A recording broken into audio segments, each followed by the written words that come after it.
Hi friends, welcome to Tamil movie update.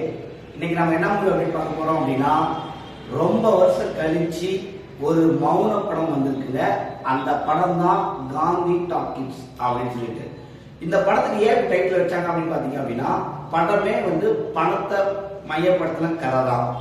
இந்த படத்துல நம்ம விஜய் சேதுபதி, அதிதி ராவ், அரவிந்த் சாமி இவங்க 3 பேர் இந்த படத்துல நடிச்சிருக்காங்க.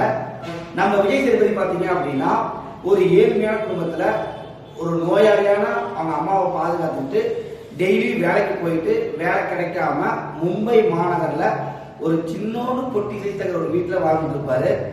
ஸோ அவருக்கு ஆப்போசிட்ல அதிதி ராவ், ஒரு அழகான பொண்ணு, 2 பேருக்கு லவ் வருதுங்க. அழகா மௌனமா போகும் படம், எந்தவித வசனங்களும் இருக்காது. அதே பாத்தீங்கன்னா நம்ம அரவிந்த் சாமி ஒரு பெரிய பங்களா, ஒரு பெரிய பணக்காரரு, ஒரு சின்ன ஆக்சிடென்ட்ல அவர் குடும்பத்தை இழந்துருவாரு. அது மட்டும் இல்லாம ஒரு பிசினஸ் லாஸ் ஆகி தன்னோட வருமானத்தை இழந்துருவாரு. அவர்கிட்ட இருக்கிற பணத்தை எப்படி கொள்ளடிக்கலாம் அப்படின்னு சொல்லிட்டு நம்ம விஜய் சேதுபதி ஒரு பிளான் பண்ணுவாரு. அப்ப அவர் வீட்டு பங்களாவுக்கு போவாரு. ஆனா அந்த டைம்ல நம்ம அரவிந்த் சாமி அந்த பங்களாவை எரிச்சு அது மூலியமா பணம் வர வச்சு அவர் ஒரு பிளான் பண்ணுவாரு. கடைசியில அந்த பங்களாவுக்குள்ள மாட்டினாரு. அதாவது தப்பிச்சாரா இல்லையா அப்படின்றதாங்க படமே. கிளைமேக்ஸ்ல பாத்தீங்க அப்படின்னா, ஒரு மையக்கரு இருக்கும்.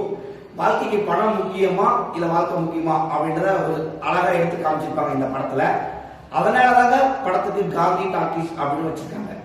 படத்துல பாத்தீங்கன்னா மும்பை மாநகரம் ரொம்ப அழகாவே காமிச்சிருப்பாங்க. படத்துல எந்த வசனமும் இல்லாம பேக்ரவுண்ட் மியூசிக்கோட படம் அருமையா போகும். நம்ம இந்த மாதிரி படத்தை பாக்குறப்ப ஸ்டார்டிங்ல பொறுமையா போகும். அந்த படத்தோட நம்ம ஒன்றி போனா மட்டும்தான் அவங்க என்ன சொல்ல வராங்க அப்படின்றது நமக்கு புரியும். சில இடத்துல லாக்ஸ் இருக்குது, பட் படம் ரொம்ப அருமையா இருக்கு. மறக்காம இந்த படத்தை போய் தியேட்டர்ல பாருங்க. உங்களோட கமெண்ட் பண்ணுங்க, லைக் பண்ணுங்க, ஷேர் பண்ணுங்க. Thank you friends.